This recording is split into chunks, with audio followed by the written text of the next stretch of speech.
जब चाहते बुलडोजर में चाबी डाल के बुलडोजर चालू कर देते हैं। इनसे पूछा एक भी पेपर लीक पेन का बुलडोजर चला हो तो बताएं। बस कहते हैं हम देश को विश्व गुरु बनाएंगे, देश को विश्व गुरु बनाएंगे, डंडे की नोक पे विश्व गुरु बनाएंगे लोग, डंडे की नोक पे विश्व गुरु बनाएंगे। सुनिए, स्टूडेंट जो भी है देश के अंदर जिस तरह लगातार नीट के पेपर जो रद्द हो रहे हैं, बकलोली कर रहे हैं। ये बकचोदी मत करिए।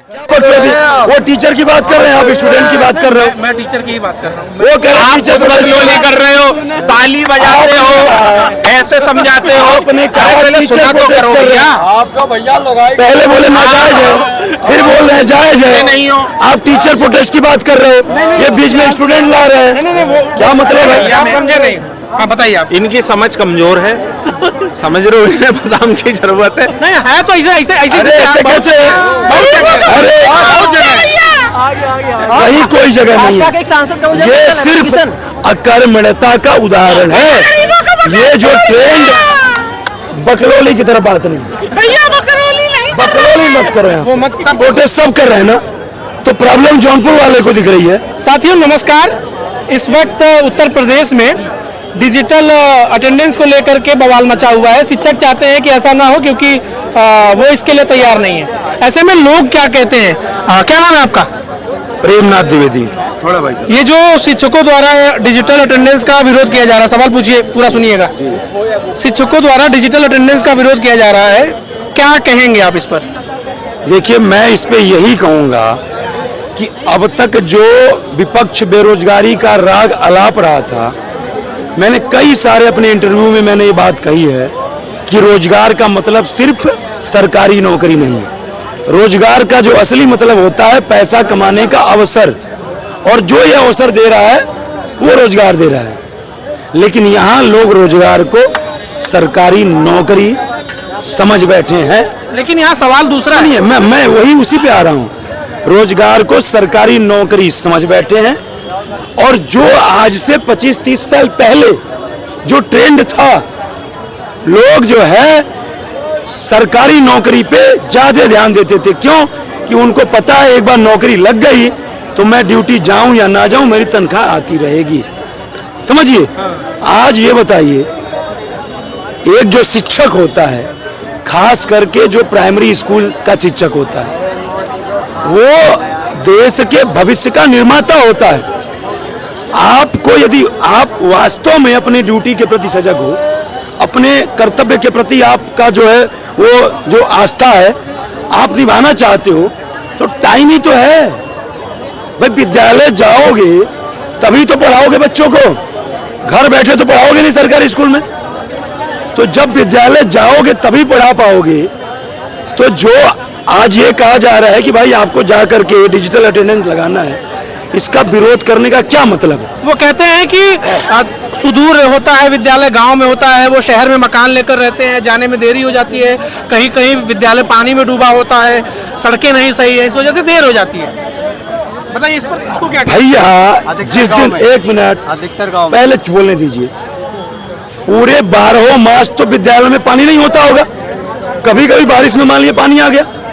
जब आप के साथ कोई ऐसी परिस्थिति आ जा रही है कि बारिश हो गया है, कहीं बाढ़ से कुछ आ गया, आप एक एप्लीकेशन लिखिए अपने बॉस को, जो भी आपका अधिकारी है, कि due to this reason I am unable to reach at the time, मतलब I am unable to reach on time at my school. और यदि रीजन लॉजिकल है, सही रीजन है, अप्रूव होगा। और अप्रूव नहीं हो, कैसे अप्रूव नहीं होगा?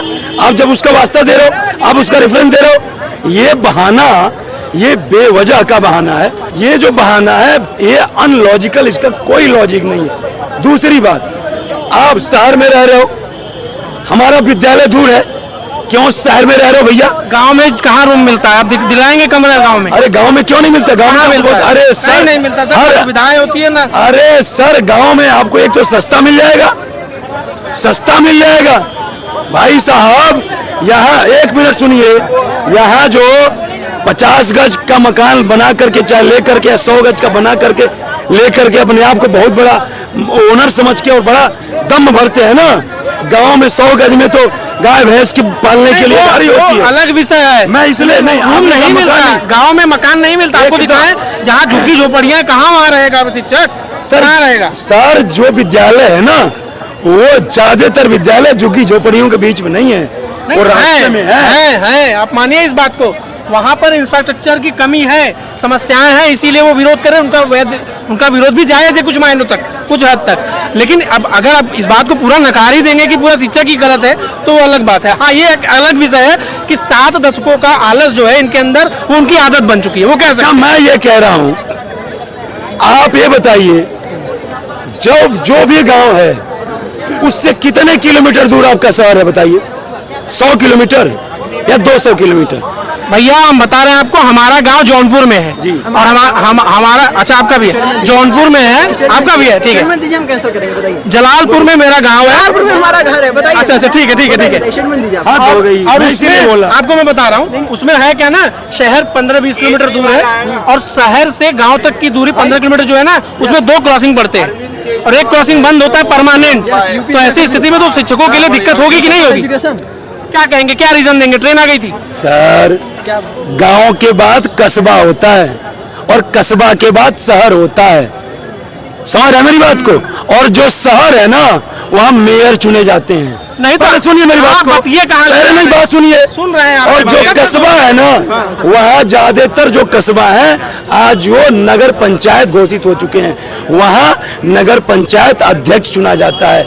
आपको मैं बता दूं, कोई ऐसा गांव नहीं होगा जिस गांव के 10, 12, 13 किलोमीटर के रेडियस पे आपको कोई एक कस्बा ना हो, और हर कस्बे में। अरे हम कह रहे हैं ना, हम जहाँ से आते हैं वहाँ कस्बा नहीं है। अरे भाई, मकान आपको किराए पर नहीं मिलेगा। चलिए, 1-2 ऐसा एक्सेप्शन हो सकता है, लेकिन पूरे प्रदेश में क्या वो क्या करेंगे बताइए? जौनपुर जो है वो वाराणसी से सटा हुआ है, ठीक?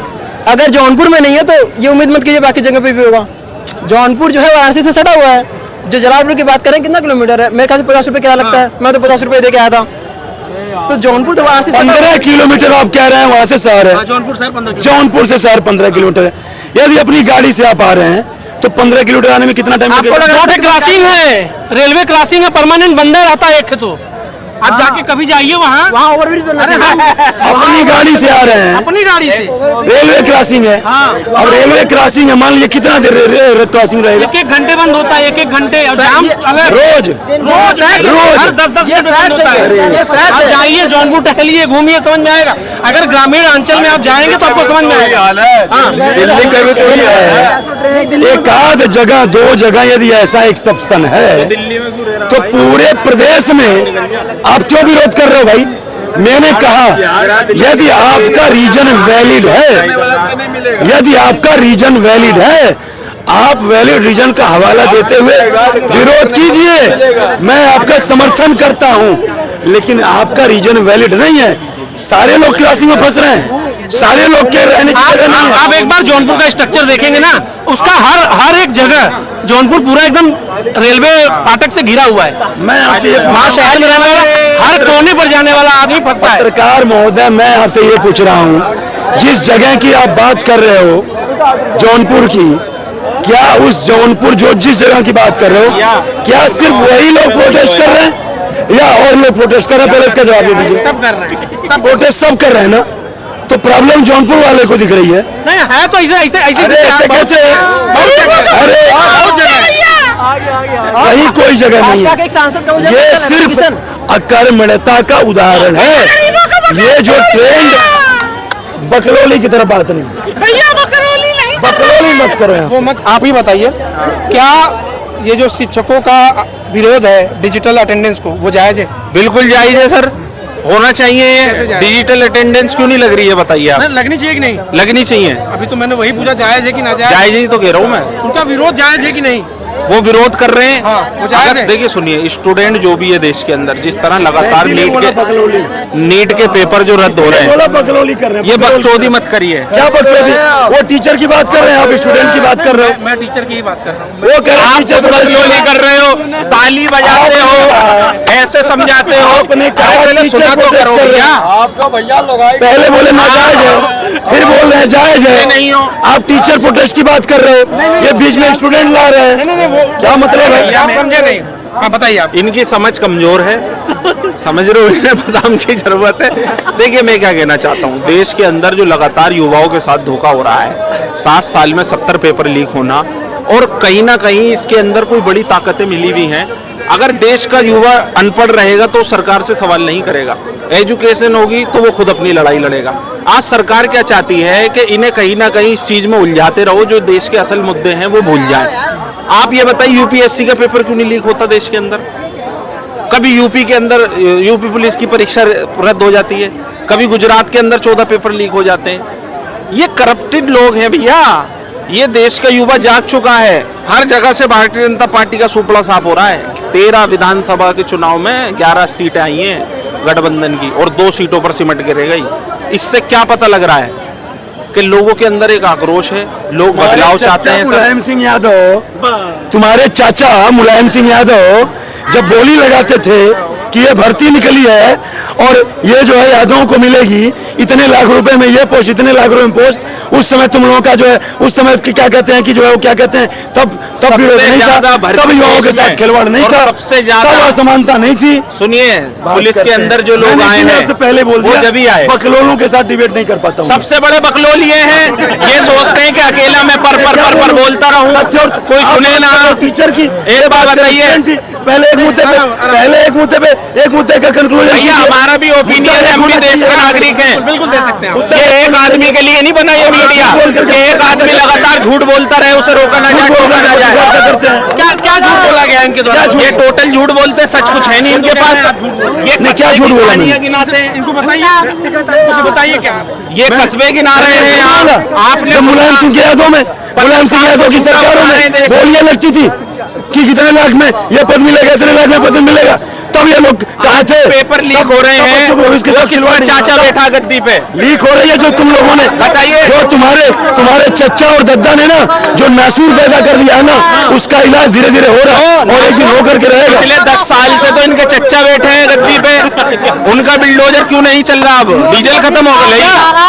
जब चाहते बुलडोजर में चाबी डाल के बुलडोजर चालू कर देते हैं। इससे पूछा एक भी पेपर लीक पेन का बुलडोजर चला हो तो बताएं। बस कहते हैं हम देश को विश्व गुरु बनाएंगे, देश को विश्व गुरु बनाएंगे, डंडे की नोक पे विश्व गुरु बनाएंगे लोग, डंडे की नोक पे विश्व गुरु बनाएंगे। नाम क्या है? राजेश नाम है। राजेश। कहाँ से रहने वाले? मैं भैया गोरखपुर का रहना।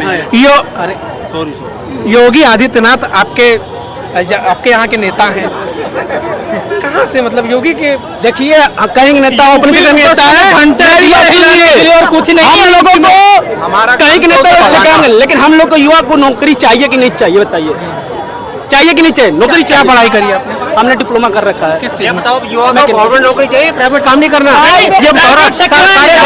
ये नौकरी नहीं है, प्राइवेट सेक्टर बहुत अच्छी नौकरी है। गवर्नमेंट ही चाहिए। प्राइवेट में कितने काम पड़े हैं, जो बड़े सबको गवर्नमेंट चाहिए, बस सब चले गए। सब बच्चे नाम असलियत की बात नहीं ना, असलियत से भाग लिए जो प्रोपेगेंडा बजा रहा है लोगों ने मोदी के खिलाफ। आप क्या करते हैं? आप क्या करते हैं? मैं तो रिटायर हूँ जी, मैं गवर्नमेंट से रिटायर हूँ, प्राइवेट काम किए बहुत। और यही है कि आज की दुनिया में सब जो प्रोपेगेंडा कर रहे हैं, यूपी में गवर्नमेंट नौकरी नहीं है। अब आज ही उन्होंने उसमें जो मिलिट्री की है 50,000 उन्होंने वैकेंसी निकाली है।